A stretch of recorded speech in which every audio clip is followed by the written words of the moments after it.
और समाजवादी पार्टी के राष्ट्रीय अध्यक्ष अखिलेश यादव हैं। अखिलेश, एक वो पुरानी कहावत है कि दिल्ली की गद्दी का रास्ता लखनऊ से होकर गुजरता है। हम लखनऊ में बैठे हैं, रास्ता कितना पथरीला, कितना नुकीला है, या एक्सप्रेसवे बनता दिख रहा है आपको? मैं सबसे पहले आपका धन्यवाद देता हूं। और जहां से बात शुरू हुई है कि देश का रास्ता, प्रधानमंत्री की कुर्सी का रास्ता यूपी से निकलता है। जिन लोगों को 14 में जिताया था जनता ने, 24 में उनको हटाने का काम जनता करेगी। भारतीय जनता पार्टी का घमंड का घड़ा इस बार जनता 2024 में तोड़ देगी। योगी आदित्यनाथ आए थे अभी, वो कह रहे हैं 80 की 80 जीतने वाला हूं इस बार में सीटें। मैंने सुना था उनका 80 में 80 बोल रहे थे, जीत के बारे में नहीं बता रहे थे। इसका मतलब यह है कि 80 इस बार उत्तर प्रदेश से वो हारने जा रहे हैं और जनता ने मन बनाया कि 80 हराओ, भाजपा हटाओ। 80 हराओ, भाजपा हटाओ, पर बिछड़े सभी बारी बारी का भी कुछ खेल हो रहा है आपके साथ। जयंत चौधरी चले गए, स्वामी प्रसाद मौर्य, अब पल्लवी पटेल, स्वामी देव मौर्य, उनकी भी नाराजगी की खबरें आ रही हैं। ये लोग आपका साथ क्यों छोड़ जाते हैं? साथ नहीं छोड़ रहे हैं, उनकी जो डिमांड्स हैं उनको मैं पूरा नहीं कर पा रहा हूं। हमारा लक्ष्य है भारतीय जनता पार्टी को हराना। कई दलों का लक्ष्य है अपना दल बनाना। अपने दल बनाने में और भारतीय जनता पार्टी को हराने के बीच में मुझे तय करना है। कांग्रेस पार्टी के साथ गठबंधन है, इंडिया गठबंधन में मैं साथ हूं उनके। पीडीए हमारी स्ट्रेटेजी है। इसलिए बहुत सारे साथी जो समय समय पर जुड़े थे, उनका डिमांड बहुत ज़्यादा है, इसलिए मैं उनको एकोमोडेट नहीं कर पा रहा हूं। ये सतरंगी आपने एक गठबंधन बनाया था 2022 में, ओम प्रकाश राजभर का नाम मैं कहना भूल गया था। आप बहुत ही नादान हैं, मासूम हैं, शरीफ हैं, या राजनीतिक घाघ हैं कि जिन्हें राज्यसभा भी भेजते हैं, मंत्री भी बना देते हैं, सब आपका साथ छोड़कर चले जाते हैं? अब वो चवन्नी वाली बात तो मैं नहीं कहूंगा कि उस पर भरोसा था मुझे कि समाजवादियों का साथ देंगे लंबे समय तक, लेकिन भारतीय जनता पार्टी ने उन्हें तोड़ने का काम किया है। आज जो कुछ देने को है वो भारतीय जनता पार्टी के पास है। किसी को सिक्योरिटी मिल रही है, किसी को मंत्री का पद मिल रहा है, किसी को और कुछ मिल रहा है, पैकेज के तहत चल रहे हैं। सवाल वो नहीं है। सवाल ये होना चाहिए कि आज भारतीय जनता पार्टी जनता के मुद्दे से क्यों भाग रही है, जो जनता के मुद्दे उनसे क्यों भाग रही है। चरम सीमा पर महंगाई है, भ्रष्टाचार चरम सीमा पर है, इनकी सरकार में जो अन्याय हो रहा है वो आंकड़े दिखाई दे रहे हैं। कोई कल्पना कर सकता है भारत जैसे देश में जो एनसीआरबी का आंकड़ा कहता है कि जब से भारतीय जनता पार्टी की सरकार आई है 1 लाख किसानों ने आत्महत्या की है। जो लोग ये कहते थे कि हम आय दोगुनी करेंगे, चौधरी चरण सिंह जी को इन्होंने भारत रत्न दिया, स्वामी नाथन जी को भारत रत्न दिया, क्या ये एमएसपी भी नहीं दे सकते? और एमएसपी कोई बड़ी डिमांड नहीं है, ये सम्मान है किसानों का। क्या ये सम्मान भी सरकार नहीं दे सकती उनको? वो दिन रात मेहनत करते हैं, फसल पैदा करते हैं और देश की अर्थव्यवस्था को बचाते हैं। जो खाने को देता हो, जो पहनने को कपड़ा देता हो, उसको हक और सम्मान नहीं दे सकती सरकार। इससे ज्यादा खराब लोकतंत्र में और कौन सी सरकार होगी? तो इसलिए ये सरकार और भारतीय जनता पार्टी खासकर जनता से भाग रही है, जनता के मुद्दों से भाग रही है। इसलिए भाजपा का नाम भारतीय जनता पार्टी के साथ साथ जनता के मुद्दों से भागती हुई पार्टी का नाम होना चाहिए। इनका नाम होना चाहिए। यही आरोप। हाँ बोलिए ना, बात पूरी कीजिए। भारतीय या मुद्दों से भागती हुई पार्टी। पर यही आरोप क्या आप पर नहीं लगेगा? आपने एक लंबी फेहरिस्त गिनवा दी, महंगाई है, बेरोजगारी है, आप नकल की बात कहना भूल गए। जो नकल हो रही है, पर्चे लीक हो रहे हैं, फरवरी के महीने में 3 पर्चे लीक हुए, लेकिन आप सड़कों पर उतरते नहीं दिखते हैं। वो अखिलेश यादव 2011-2012 वाला जो साइकिल भी चलाते थे, मोटरसाइकिल पर भी दिखते थे, युवाओं में एक ऊर्जा पैदा करते दिखाई दिए। अब बहुत से लोग कहते हैं अखिलेश दरअसल आराम परस्त हो गए हैं, लेजी हो गए। समाजवादी कभी आंदोलन से पीछे नहीं हटी, हम लोग आंदोलन से कभी पीछे नहीं हटे, और आने वाले समय में जो परिणाम आएंगे आप देख लेना।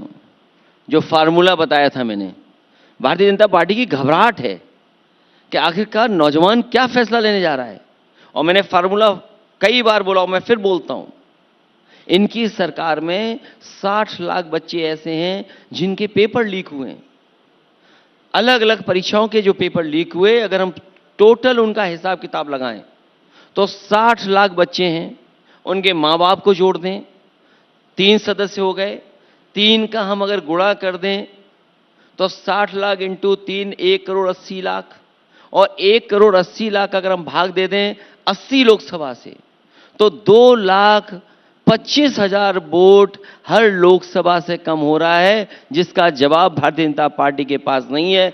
यही नौजवान भारतीय जनता पार्टी को हटाने का काम करेंगे। और अग्निवीर कौन स्वीकार करेगा? अग्निवीर एक लद्दाख के नेता भूख हड़ताल पे बैठे हैं, 15, 16, 17 दिन हो गए। उनकी क्या मांग है? उनकी मांग है कि जमीन बचे हमारी चीन से। एक रिजंगला का एक मेमोरियल था, वो मेमोरियल तोड़ दिया गया। जो लोग भर्ती होते थे भारत की फौज में, वो आज भारत की फौज में नहीं भर्ती हो सकते, या वो स्वीकार नहीं कर रहे अग्निवीर जैसी व्यवस्था। तो क्या ये देश सुरक्षा देगा? जहां नौजवान वर्दी पहनना चाहता था, सम्मान की नौकरी करना चाहता है, ये सरकार उनकी भी नौकरी छीन रही।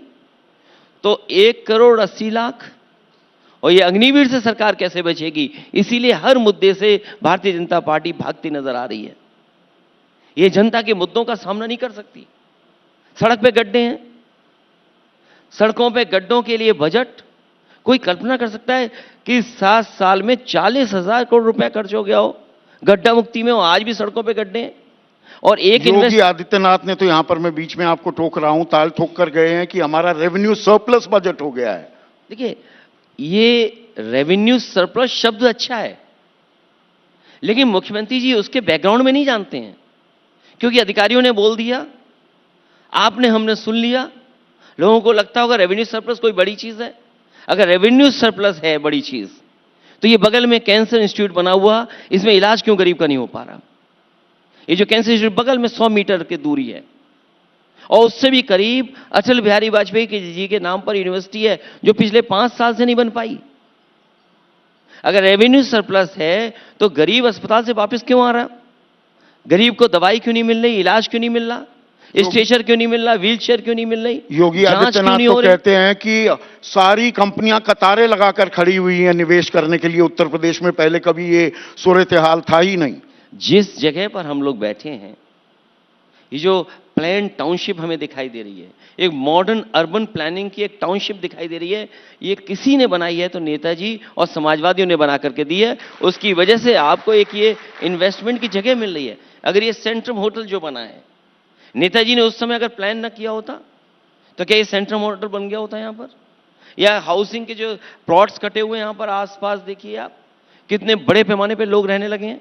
मेदांता का हॉस्पिटल आ गया, ये चकगजरिया जो बगल से आपका इन्वेस्टमेंट का एक हब बना था, जहां पर स्टेडियम है, जहां इंटरनेशनल मैच होते हैं। ये सरकार बताए कि 7 साल में एक वर्ल्ड क्लास स्टेडियम क्यों नहीं बना पाए जिसमें इंटरनेशनल मैच हो जाए? अगर कहीं और नहीं बनाते, गोरखपुर में बना देते। गोरखपुर में ना बनाते तो कम से कम प्रधानमंत्री जी के क्षेत्र में बना देते। प्लासियो मॉल जो बना है वो सरकार का मॉल था। पहला एक एग्जाम्पल दिया समाजवादी सरकार ने कि हां, सरकार भी एक वर्ल्ड क्लास मॉल बना सकती है। हम लोगों ने मॉल बनाया, समाजवादियों ने। इनकी सरकार आई, 2000 करोड़ की चीज को 400 करोड़ में बेच दिया। ये है इनका डेवलपमेंट। और ये जितना आपको इन्वेस्टमेंट दिखाई दे रहा है इस अंसल टाउनशिप में, हाईटेक सिटी में, ये तभी पॉसिबल हुआ है जब समाजवादी सरकार में इतना प्लान्ड सिटी बना है। और केवल ये अर्बन एरिया के लिए नहीं, जहां ये खत्म होता है अंसल, वहीं पर 5 लाख लीटर किसान के लिए अमूल का प्रोक्योरमेंट का प्लांट लगा है। उसी के बगल में 5 लाख लीटर प्रतिदिन का प्रोक्योरमेंट मिल्क हो, वो पराग का प्लांट लगा है। 10 लाख लीटर का प्रोक्योरमेंट लगा है। अगर मुख्यमंत्री जी आए थे तो ये बताएं, जो रेवेन्यू सरप्लस की बात कर रहे हैं, उन्होंने अपनी सरकार में इस जगह बैठे हुए 1 किलोमीटर के आसपास कौन सा नया प्रोजेक्ट, कौन सा नया डेवलपमेंट किया उन्होंने? योगी आदित्यनाथ कह रहे हैं 56 लाख लोगों को पक्के मकान बनवा कर दिए, 3.25 करोड़ लोगों के लिए शौचालय उन्होंने बनवा कर दिए, और उससे बड़ी ताल उन्होंने ठोकी कि दंगा मुक्त समाज दिया है मैंने। और जो पीडीए कर रहे हैं, अखिलेश आपका जिक्र करते हुए उन्होंने कहा कि ये कोई पीडीए नहीं है, ये तो परिवार दंगा एसोसिएशन है, परिवार दंगा करवाता है उसका ये संगठन है। सरकार हमेशा गरीबों को घर देती है। पहले इंदिरा आवास मिला करते थे, समाजवादी सरकार थी, इंदिरा आवास के साथ साथ लोहिया आवास देने का काम शुरू हुआ। इनकी सरकार में प्रधानमंत्री आवास देने का काम शुरू हुआ।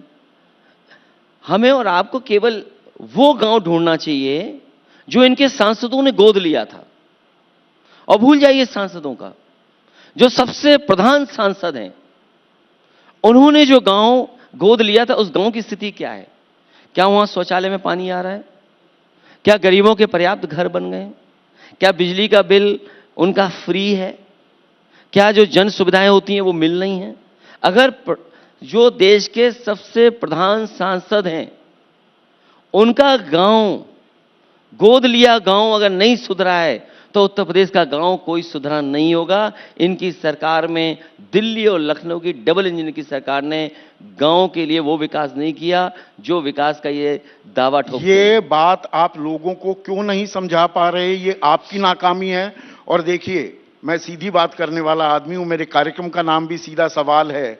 क्या मीडिया से भी आपको शिकायत है कि मीडिया मोदी सरकार की नाकामियों पर पर्दादारी भी करती है, और विपक्ष अगर मुद्दा उठाए उसे पुरजोर तरीके से दिखाया नहीं जाता? अभी हाल ही में सबसे बड़ा मुद्दा इलेक्टोरल बॉन्ड का आया है। इलेक्टोरल बॉन्ड का क्या सफाई देगी भारतीय जनता पार्टी? क्या यह चंदा है? चंदा तो विपक्ष को मिल सकता है, क्योंकि वो किसी को लाभ नहीं पहुंचा सकते, किसी की मदद नहीं कर सकते, किसी को डरा नहीं सकते, किसी के काम नहीं आ सकते हैं। तो अगर विपक्ष को कुछ इंडस्ट्रियल हाउसेस ने, कॉर्पोरेट हाउसेस ने अगर सहयोग किया है, मदद किया, तो एक बार को चंदा माना जा सकता है। लेकिन जिस तरह की लिस्ट आ रही है, आंकड़े आ रहे हैं, 5 में से 3 टॉप डोनर्स जो थे उनके खिलाफ ईडी सीबीआई की कार्रवाई चल रही थी, 30 में से 14 हैं। आपकी पार्टी समेत 10 दलों ने तो खुलासा कर दिया था, अब तो पूरी डिटेल सामने आ गई हैं। कांग्रेस गुरेज कर गई थी, तृणमूल कांग्रेस भी गुरेज कर गई थी। यहां बात थोड़ी सी उलझन भरी हो जाती है क्या? ये समाजवादी पार्टी उत्तर प्रदेश की बात कर रहे हैं, और अगर देश के पैमाने, वही तो मैंने कहा कि जो लाभ पहुंचा सकते हैं सरकार में रह करके, वो चंदा नहीं बोला जा सकता है। और जिस तरह बीजेपी को मिला है, वो चंदा नहीं है बीजेपी का। बीजेपी किसी की आड़ में छिप नहीं सकती है। ये इलेक्टोरल बॉन्ड नहीं है, ये बीजेपी का बैंड बज गया है। ये इससे छिपना चाहते हैं, इसीलिए ध्यान हटा करके दूसरों पे कार्रवाई कर रहे हैं। क्या कल्पना कर सकते हैं? आप कांग्रेस की बोली बोल रहे हैं कि 5 बजे अपलोड हुआ, इलेक्शन कमीशन की साइट पे अपलोड होना शुरू हुआ पूरा का पूरा ब्यौरा, और 7 बजे अरविंद केजरीवाल के यहां ईडी पहुंच जाती है। मैं उससे पहले जाता हूं। इलेक्टोरल बॉन्ड की जैसी ही सूचना जारी होती है, या सुप्रीम कोर्ट, माननीय सुप्रीम कोर्ट की तरफ से और इलेक्शन कमीशन की तरफ से सीए लागू कर दिया, जब उसका कोई असर नहीं दिखा उन्हें। 4.5 साल बाद कानून तो बन गया था। उसका ध्यान हटाने के लिए सवाल उससे भी ज्यादा है कि जो आंकड़े निकल करके आ रहे हैं, उसे चैनलों पे बहस क्यों नहीं हो रही है? बधाइयों पे तो बहस हो रही है, या और मुद्दों पे तो बहस हो रही है। आप एबीपी न्यूज नहीं देखते हैं लगता है, सीधा सवाल नहीं देखते हैं, यही बहस हो रही है लगातार। मैं चैनल देखना बंद कर दिया हूं, और मुझे उम्मीद है और मुझे भरोसा है एबीपी एवीपी चैनल न बन जाए। एवीपी का क्या मतलब हुआ? एबीवीपी चैनल न अच्छा, बन जाए। एबीवीपी ना बन जाए। हम ए- आपको रखे AVP आगे ही वाले बने, हैं। क्योंकि हम जो और जनता, चैनल हैं, हम जनता को आगे रखने वाले हैं। जो और हम चैनल जनता हैं, के मुद्दे, उनके सरोकारों का पीछा नहीं छोड़ते। जो और चैनल हैं, जिस तरीके से बहस और मुद्दों पे होती है, उन मुद्दों पे बहस नहीं कर रहे हैं। और जब से क्रेडिबिलिटी चैनलों की खत्म हुई है, मैंने चैनल देखना बंद कर दिया। इसीलिए तो मैं आपके सामने बैठा हूं। अरविंद केजरीवाल जेल गए, जेल जाने का, जेल भेजने का सीजन चल रहा है। मन में कोई डर तो नहीं कि अगला नंबर मेरा आ जाएगा? अगर डर ही होता तो राजनीति क्यों करते हम लोग? और डर ही होता, और डर से ये बात समझ में आ रही है, क्या सरकार और बीजेपी के लोग ब्रह्मांड रिकॉर्ड बनाने जा रहे हैं झूठे मुकदमों का? क्या जो चाहे उसको मुकदमा लगा दिया, झूठे मुकदमे लगा दिए, लोगों पे झूठे मुकदमे लग रहे हैं यहां पर। और उत्तर प्रदेश में एक उदाहरण नहीं, कई उदाहरण मैं दे सकता हूं जहां पर झूठे मुकदमे लगा करके लोगों को फंसाया गया है। और एक नहीं, हजारों ऐसे हैं। कस्टोडियल डेथ में नंबर 1 यूपी, इसको डिनाई कैसे कर सकते हैं? महिलाएं और बेटियां सबसे ज्यादा असुरक्षित अगर कहीं है तो यहां पर हैं। जो लोग दावा करते थे कि इन्वेस्टमेंट आया है, इन्होंने डिफेंस एक्सपो किया, 7 साल बाद बताएं कि कहां पर इन्वेस्टमेंट हुआ है और उस इन्वेस्टमेंट के तहत नौकरी और रोजगार मिले, इसके आंकड़े कहां हैं? 2 आयोजन हुए इन्वेस्टमेंट मीट के, जिसमें देश के प्रधानमंत्री जी आए, बाद में ग्राउंड ब्रेकिंग सेरेमनी हुई। वो कारखाने कहां लगे हैं? बताए सरकार के कारखाने लग गए, और उन कारखाने लगने से इतनों को नौकरी और रोजगार मिल गया। पर केंद्र सरकार हो, ये डबल इंजन जो सरकार है, यूपी की सरकार कहती है भ्रष्टाचार के खिलाफ हम लड़ाई लड़ रहे हैं, और इसमें आम आदमी के सामने जो आंकड़े आते हैं, जो बातें आती हैं, चाहे राहुल गांधी हो, सोनिया गांधी हो, नेशनल हेराल्ड केस में वो जमानत पर हैं, तेजस्वी यादव को समन दिए जा रहे हैं, ममता बनर्जी उनके भतीजे को, उनके ऊपर कार्रवाई हो रही है, उसमें आपका भी नाम आ जाता है। वो कह रहे हैं ये सबका नंबर लगाने वाले हैं हम, ये भ्रष्टाचारियों का गठबंधन है ये इंडिया। अगर भ्रष्टाचारियों का गठबंधन है तो जिन पे कभी सीबीआई, ईडी, इनकम टैक्स के छापे लगते थे, भारतीय जनता पार्टी में जाते ही उन संस्थाओं का क्या हुआ? महाराष्ट्र उठा लीजिए आप, महाराष्ट्र में कोई नेता ऐसा नहीं है जो भारतीय जनता पार्टी में है उस पर ईडी, सीबीआई, इनकम टैक्स की पहले जांच न चल रही हो। जिस समय से ईडी, सीबीआई, इनकम टैक्स की जांच हुई, वो बीजेपी में चले गए, वो जांचें खत्म हो गई, बड़े पदों पर बैठे हुए हैं। इसी तरह बंगाल में उदाहरण है, इसी तरह यूपी में उदाहरण है। और जो लोग भ्रष्टाचार की बात कर रहे हैं, ये तमाम सवाल खड़े हुए हैं। कभी एक्सप्रेस पे जाइए आप, आगरा लखनऊ पे भी चल लीजिए आप, और समाजवादी सरकार में बने हुए डिजाइन जिसका काम पूरा बीजेपी ने किया, पूर्वांचल एक्सप्रेस, उस पर चल करके देख लीजिए, आपको डिफरेंस नजर आ जाएगा।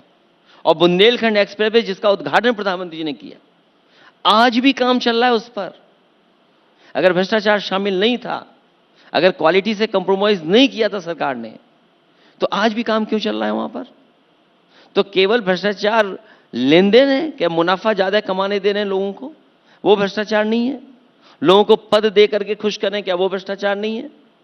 आप अगर बीजेपी के साथ हैं तो आपको सिक्योरिटी मिल जाएगी, कैटेगरी बदल जाएगी, क्या वो भ्रष्टाचार नहीं है? लाभ देना, जरूरत से ज्यादा लाभ देना, क्या वो भ्रष्टाचार नहीं है? पर जनता के जहन में बीजेपी पर भ्रष्टाचार का आरोप चस्पा नहीं हो पा रहा है, ये बात मानते हैं आप? जनता जान गई है कि इनसे ज्यादा भ्रष्टाचार किसी सरकार ने नहीं किया होगा। इसका जवाब सरकार के पास क्या है कि 40,000 करोड़ रुपया खर्च हो चुका है गड्ढा मुक्ति में। क्या उत्तर प्रदेश के सब गड्ढे बंद हो गए? 1 paper leak, 2 paper leak, 3 paper leak, 4 paper leak, 5 paper leak, 6 paper leak, 7 paper leak, 8, 9, और कई परीक्षाएं कैंसिल।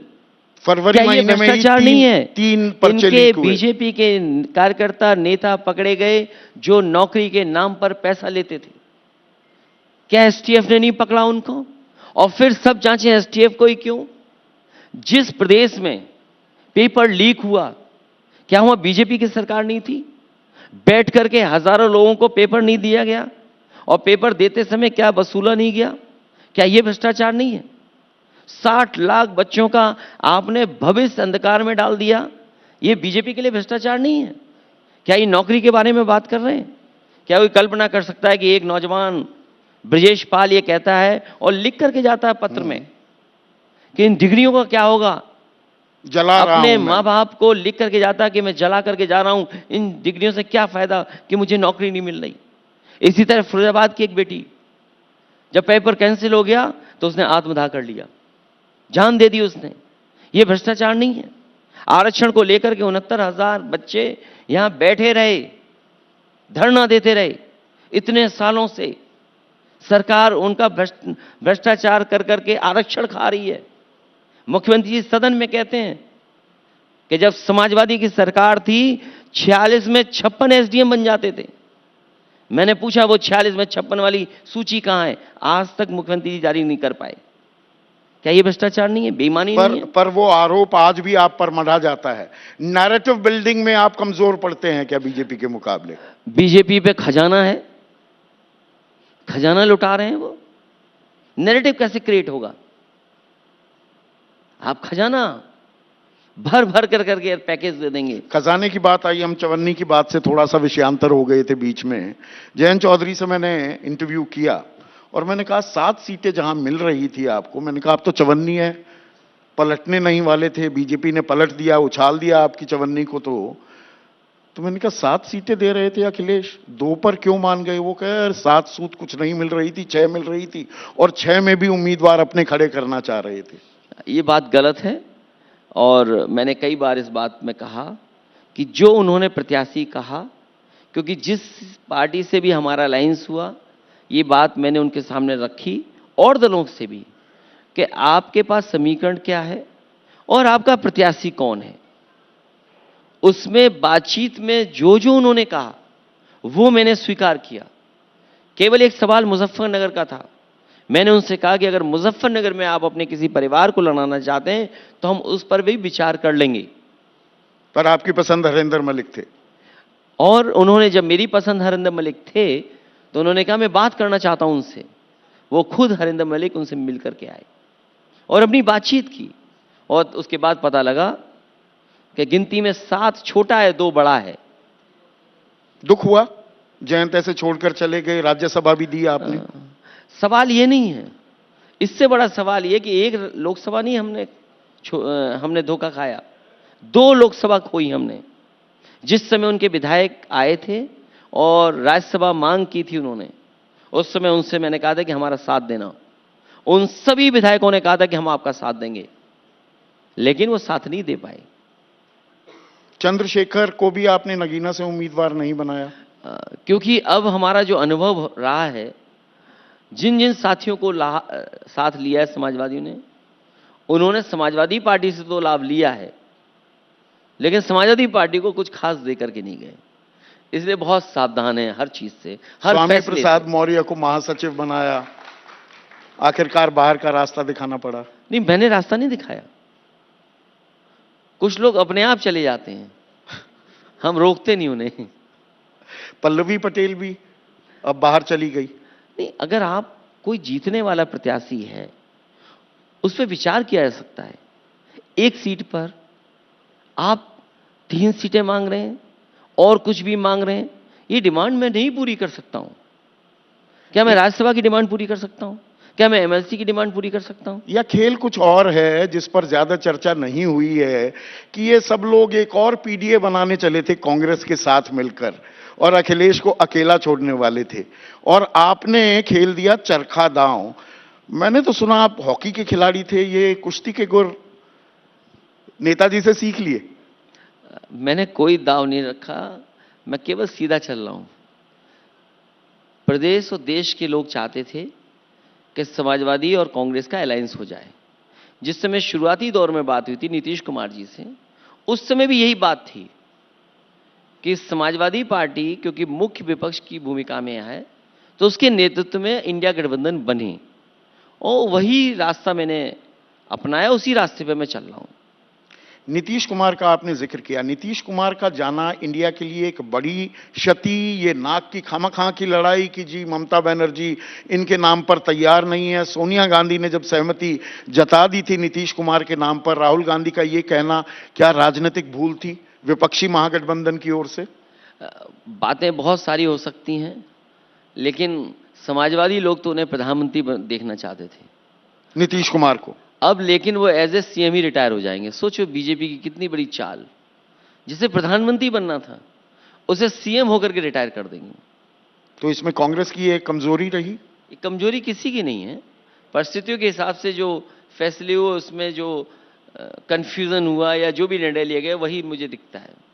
लेकिन मूल बात यही है कि जिन्हें प्रधानमंत्री बनना था, और बीजेपी की साजिश देखिए, उन्हें ऐसे मुख्यमंत्री रिटायर कर देंगे। मायावती के लिए रास्ते आपके अभी खुले हैं, दरवाजे खुले हैं? अब चुनाव की तारीख आ गई है, अब क्या बहस करें गठबंधन पे। होली का त्यौहार ना होता तो नॉमिनेशंस हो गए होते, अब तो नॉमिनेशंस हो रहे हैं, तो अब बहुत देर हो चुकी है। ये आपसी जो विचारधाराओं के मतभेद को तो छोड़िए, जो ईगो क्लैशेस हैं उसकी वजह से इंडिया मुकम्मल गठबंधन नहीं बन पाया, या जो आप कह रहे थे ईडी, सीबीआई, आईटी इनको जो छोड़ रखा है उसका दबाव काम आता दिख रहा है? इंडिया गठबंधन बन चुका है, दिख रहा है, और हमें उम्मीद है कि भारतीय जनता पार्टी इस बार हारेगी। और जैसा मैंने पहले कहा, भारतीय जनता पार्टी का घमंड का घड़ा इस बार जनता फोड़ देगी। आप पीडीए का फॉर्मूला लेकर चले हैं, इसमें मैं एक क्लैरिफिकेशन चाहूंगा। पी फॉर पिछड़ा, डी फॉर दलित तो है, ए फॉर क्या है? ये आधी आबादी भी हो जाता है, अगड़ा भी हो जाता है, अल्पसंख्यक भी नहीं। इस पिछड़ा, दलित, अगड़े भी हो जाते हैं, आधी आबादी भी है, अल्पसंख्यक भी हैं, आदिवासी भी हैं, और पीड़ित दुखी अगड़े भी हैं। इसमें कम से कम कोशिश की है समाजवादी लोगों ने कि पीडीए के अम्ब्रेला के तहत सबको जोड़ा जाए। सबका साथ सबका विकास क्या है, कम से कम वो कह रहे हैं, नारा दे रहे हैं, लेकिन वो नारे का असर नहीं है। जो काम करना चाहिए नारे के तहत वो नहीं हो रहा। सबका साथ तो है, लेकिन गैर बराबरी नहीं खत्म होती सबके साथ में। ये पीडीए जो है वो गैर बराबरी खत्म करने का नारा है, जो सामाजिक न्याय है उसका नारा है पीडीए। अपने वोट बैंक का दायरा भी बढ़ाने की एक कोशिश है क्या आपकी तरफ से? जो तेजस्वी भी कर रहे हैं बिहार में, MY फैक्टर कि भाई मुस्लिम यादव एक वोट बैंक, एक समीकरण, वो आपके लिए भी काम करता है, वो तेजस्वी के लिए भी काम करता है। वो माई बाप पर चले गए, और बाप भी वही है आपका, पीडीए ही है। बहुजन, आदिवासी और पुअर जो हैं उन लोगों की वो बात कर रहे हैं। आप भी यही कोशिश कर रहे हैं, या is it too little too late? नहीं, ये कोशिश समाजवादियों की हमेशा रही। जो समाजवादियों ने नारे कभी 80s में 90s में दिए वही नारे हैं आज, लेकिन वही नाम बदल गया। अगर कभी संसोपा ने बांधी घाट वो वाला नारा था, तो आज पीडीए वाला नारा है। तो कोशिश यही है कि इस अम्ब्रेला के अंदर सब लोगों को शामिल किया जाए, अपना ग्रुप बड़ा किया जाए, लोगों को जोड़ा जाए, तभी बीजेपी का मुकाबला हो सकता है। और सबसे ज्यादा भेदभाव और अन्याय इन्हीं के साथ हो रहा है। आप जाति गणना नहीं कराना चाहते हैं, जो आबादी के हिसाब से हक सम्मान मिलना चाहिए वो नहीं मिल पा रहा है। यहां 69,000 के बच्चे आंदोलन करते रहे, बैठे रहे, उन्हें आरक्षण में नहीं दिया जा रहा, उनको नौकरी नहीं दी जा रही है। जो नई व्यवस्था आरक्षण की है उससे पिछड़े दलितों का सबसे ज्यादा हक छीना जा रहा है। ये मूल भावना के साथ खिलवाड़ है, उसके लिए नारा पीडीए है। आज मदरसों का कैंसिल कर दिया गया, एक्ट जो बना था उस नियम और एक्ट को खत्म कर दिया गया, तो ये उनको हक दिलाने का नारा है। आदिवासियों के साथ भेदभाव हो रहा, उनके लिए नारा है। आदि आबादी जिसको सुरक्षा की जरूरत है, क्या इनकी सरकार में आंकड़े नहीं बताते कि सबसे ज्यादा असुरक्षित महिलाएं हैं? और जो कुछ व्यवस्थाएं बनाई थी, चाहे वो डायल 100 बनाया था या 1090 बनाया था, वो सब व्यवस्था खत्म कर दी। इसलिए पीडीए एक बड़ा नारा है जिसके तहत हम सब लोगों को जोड़ने का आपने आदि आबादी पर जोर दिया, यही आपकी सबसे कमजोर कड़ी भी है क्या, क्या आप ये बात ईमानदारी से मानेंगे कि समाजवादी पार्टी का आकर्षण महिलाओं में बहुत कम है और नरेंद्र मोदी और बीजेपी वहां कहीं आगे आपसे निकल गई है? लेकिन सबसे बड़ी बात है कि सबसे ज्यादा असुरक्षित महिलाएं अगर कहीं हैं तो भारतीय जनता पार्टी की सरकार में वो आंकड़े बताते हैं। ये मैं अकेला नहीं कह रहा हूं। और कोई दिन नहीं जाता उत्तर प्रदेश में जब किसी बेटी के साथ, किसी महिला के साथ अन्याय ना हो रहा हो। और जो व्यवस्थाएं बनाई थी सुरक्षा को लेकर के, वो सब समाप्त कर दी इन्होंने। आपने 17 सीटें कांग्रेस को दी हैं, वो कांग्रेस जो 2022 के चुनाव में 2.36% वोट बैंक पर सिमट गई थी। कांग्रेस कमजोर कड़ी है या मन में कहीं डर था कि अल्पसंख्यक की भी बात कर लें, अगले एक की बात कर लें, मुसलमानों में सेंधमारी ना कर जाए या उनका रुझान कांग्रेस की तरफ तो नहीं जा रहा, तो कांग्रेस के साथ गठबंधन मजबूरी हो गया अखिलेश यादव के लिए? कांग्रेस पार्टी क्योंकि नेशनल लेवल पर पार्टी है और बहुत सारे मतदाता इस बात पर विचार करते हैं कि नेशनल पार्टी कौन है, इसलिए नेशनल मुद्दों को लेकर के, और कई बार रीजनल पार्टी के पास मुद्दे अच्छे हों, काम अच्छा हो, लेकिन उसके बावजूद भी नेशनल इमेज नहीं बना पाती है। हालांकि समाजवादी पार्टी ने जो जो फैसले लिए वो एग्जेम्पलरी काम रहे देश के लिए भी, और हमारी कोशिश रही कि वोटों में बिखराव न हो, इसलिए एक गठबंधन बड़ा बनना चाहिए और उस बड़े गठबंधन में इसलिए समाजवादी पार्टी साथ आई है। अमेठी से राहुल गांधी को चुनाव लड़ना चाहिए, उससे और ट्रैक्शन बनेगा? मैं कांग्रेस पार्टी क्या फैसला लेगी उसके बारे में मैं चर्चा नहीं कर सकता। आपकी निजी राय तो होगी। जो भी कांग्रेस पार्टी फैसला लेगी, हमारा पूरा कैडर और पूरा संगठन उसकी मदद करेगा। एक ऊर्जा, एक उत्साह बनता है ना। मैं ये फैसला नहीं ले सकता हूं कि कांग्रेस किसको लड़ाएगी, लेकिन मैं ये भरोसा दिला सकता हूं कि कांग्रेस पार्टी जहां भी जिस प्रत्याशी को उतारेगी, जितनी भी गठबंधन की सीटें हैं, उन सीटों पर समाजवादी पार्टी का समर्थक उनका साथ खड़ा दिखाई देगा। अखिलेश यादव लोकसभा चुनाव लड़ेंगे? पिछली बार लोकसभा लड़ा, फिर छोड़ दिया क्योंकि आपने विधानसभा लड़ा और नेता प्रतिपक्ष बनना आपने बेहतर समझा। ये चुनाव आते ही इसलिए कि लड़ना चाहिए और कोई चुनाव छोड़ना नहीं चाहिए। तो लड़ेंगे अखिलेश यादव? चुनाव लड़ने चाहिए। लोकसभा चुनाव लड़ेंगे? ये बहुत जल्दी फैसला हो जाएगा। आजम खान से आप जाकर मिले, 1.5-2 घंटे आपकी मुलाकात हुई, AIMIM वाले आरोप लगा रहे हैं या इशारा कर रहे हैं कि नहीं जी, वो रामपुर के लिए अपना नाम पक्का करने के लिए और उनका समर्थन मांगने के लिए अखिलेश यादव वहां गए। देखिए, आदरणीय आजम खान साहब के साथ पूरी पार्टी है, हम सब समाजवादी लोग उनके परिवार के साथ हैं। अगर किसी लोकसभा सीट को लेकर के चर्चा उनसे हुई है तो दूसरे लोगों को क्या तकलीफ है? आदरणीय आजम खान साहब वहां से कई बार रहे हैं, लोकसभा के सांसद, उन्होंने जिताया है, कई बार विधायक रहे हैं, उनका क्षेत्र है, तो क्या लोकतंत्र में हम उनकी राय नहीं लेंगे? तो चुनाव लड़ेंगे? नहीं, जो वो राय देंगे उस पर पार्टी विचार करेगी। क्या राय दी? जो राय दी वो हमारे उनके बीच की है। तो मतलब मैं ये मानकर चलूं आप चुनाव लड़ने वाले हैं? चुनाव, मैंने आपसे कहा कि बहुत जल्दी आपको पता लग जाएगा चुनाव कहां से लड़ेंगे, और चुनाव तो चुनाव लड़ रहे हैं तो कहां से लड़ेंगे? लड़ना चाहिए, मैंने इसीलिए पहले कहा। तो चुनाव लड़ रहे हैं इसलिए कि ऊर्जा और उत्साह आपके कार्यकर्ताओं में तभी आएगी कि अखिलेश भैया आ गए मैदान में। मैं कई बार लोकसभा लड़ चुका हूं और लोकसभा चुनाव 2000 में लड़े थे पहली दफा, लेकिन उसके बाद सदन में गया मैं। हाँ। 19 में मैं लड़ा। हाँ, क्योंकि परिस्थिति के हिसाब से मुझे परिस्थितियों में मुझे इस्तीफा देना पड़ा। आएगा चुनाव तो फिर लड़ा जाएगा चुनाव। तो चुनाव लड़ा जाएगा।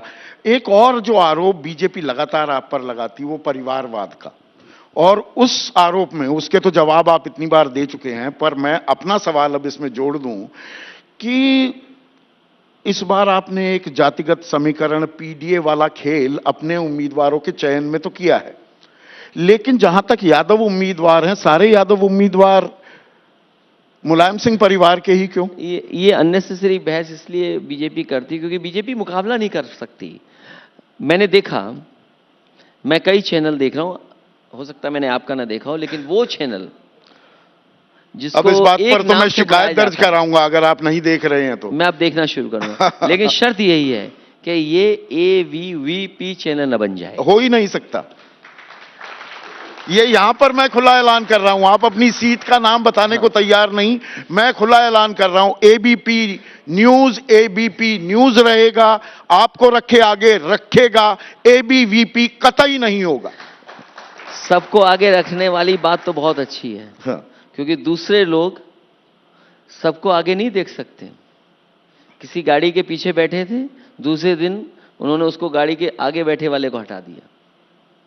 तो इसी में ही तो वो कहती है ना बीजेपी, अपने परिवार को आप बढ़ावा देते हैं, बात पीडीए की करते हाँ, हैं। जो बात मैं कहना हाँ। चाहता था कि जो लोग समाजवादी पार्टी के खिलाफ न जाने क्या क्या आरोप लगाते थे, वही लोग सुझाव दे रहे हैं कि आप क्या कर रही हैं। और जहां जीतने वाली सीट पे जो भी प्रत्याशी जीतेगा, उसको लड़ने के लिए फैसला लेगी पार्टी। और ये जनता के बीच में जाने का है, संघर्ष का है फैसला। ये ऐसा नहीं है कि हमने किसी को नाम दे दिया और वो जीत करके चला गया। वरुण गांधी को चुनाव लड़ाएंगे या समर्थन देंगे? अभी इस पर कोई चर्चा नहीं हुई, मुझे कोई जानकारी नहीं है। आपको जानकारी नहीं है? मुझे कोई वाकई में जानकारी नहीं है। पर वरुण गांधी के लिए दरवाजे खुले हैं। दरवाजे नहीं, सॉफ्ट कॉर्नर तो रहेगा पार्टी का। सॉफ्ट कॉर्नर है। अगर कोई अच्छा प्रत्याशी मिल जाएगा, बीजेपी के लोग हमारे प्रत्याशी पे डाका मार रहे हैं, अगर कोई उनकी पार्टी का प्रत्याशी आ रहा होगा अच्छा, तो हम विचार करेंगे उस पर। तो वो खेल आप भी खेलना जानते हैं। पर एक चीज क्या आप मानेंगे अखिलेश, आपने मुद्दों की बात की, वो लंबी फेहरिस्त है, इसमें कोई शक नहीं, कोई शुबा नहीं। 2014 में जिस तरह से बीजेपी ने लोगों को समझाया, उनकी नब्ज टटोली और पकड़ ली, बहुत हुई पेट्रोल डीजल की मार, बहुत हुआ भ्रष्टाचार, बहुत हुई रसोई गैस की मार, अब की बार मोदी सरकार। आपके पास मुद्दे तो हैं, परोसने का तरीका नहीं और उसे बेचने का तरीका नहीं आता क्या विपक्ष को?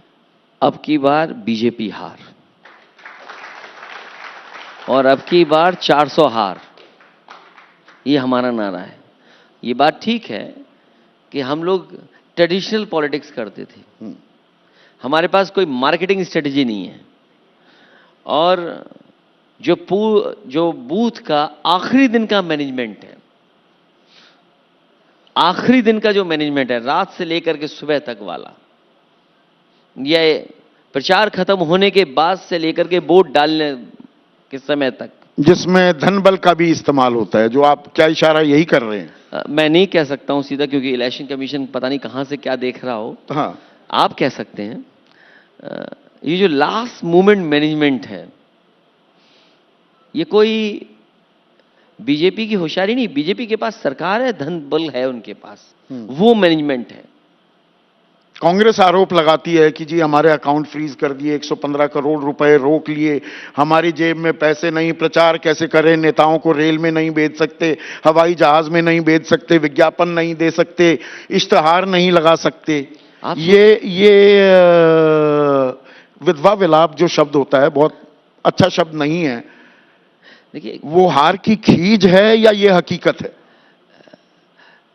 केवल अकाउंट सीज नहीं हो रहे हैं, मुख्यमंत्री सीज हो रहे हैं।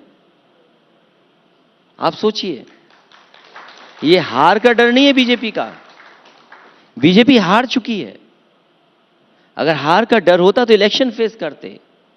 ये हार चुके हैं, इसलिए नैरेटिव बदलने के लिए ये काम किए जा रहे हैं, क्योंकि इनके पास जवाब नहीं है। जिन किसानों से इन्होंने ये कहा कि आपकी आय दोगुनी होगी, जिन किसानों को कहा कि फसल बीमा से आपकी फसल के नुकसान की भरपाई नहीं जबकि लाभ मिलेगा आपको, आप बताइए क्या इन्होंने तैयारी की उसके लिए? आपने दिल्ली से कहा कि हमने एग्रीकल्चर इंफ्रास्ट्रक्चर के लिए 1 लाख करोड़ रुपए रखे बजट में। आप बताइए एक्सप्रेसवे के किनारे या उत्तर प्रदेश में एक भी मंडी बनाई है उन्होंने? बताओ आखिरकार किस जगह किसान जाकर के एमएसपी ले ले या लाभकारी मूल्य ले ले? जिन्होंने ये कहा कि हम आय दोगुनी कर देंगे, क्या किसान की आज महंगाई, इस महंगाई में आय दोगुनी हो गई? जब डीजल, पेट्रोल, जीएसटी और हर कीटनाशक दवाई से लेकर के जरूरत की चीज किसान की महंगी है।